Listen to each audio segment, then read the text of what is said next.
এক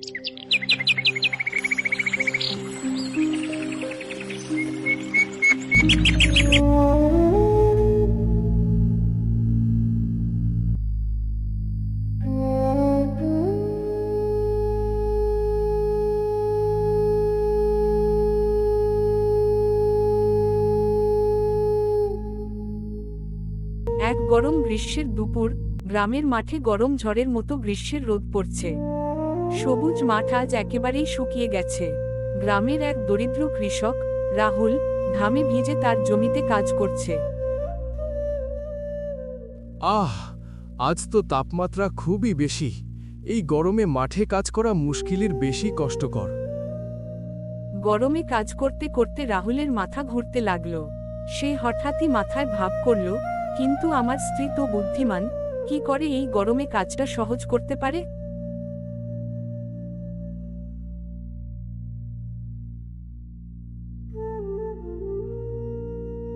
রাহুল, তুমি এত গরমে একা এখানে কেন? আমি তোমার জন্য খড় পানি নিয়ে এসেছি, আর আমাদের বুদ্ধিমত্তাও কাজে লাগাবো। মুক্তা জানত এই গরমে শুধু পানি দিলে হবে না, তাকে পরিবেশ বুঝে কাজ করতে হবে। এই গাছের ছায়া ঠিক মাঝখানে। আমরা এখানে একটি ঢিলা লাগাবো যাতে পানি শীতল থাকে এবং তোমার মাথা ঠান্ডা হবে। পানি ঢেলে ঢেলে রাখা মাত্রই হাওয়া ও ছায়ায় পানি শীতল হয়ে উঠল।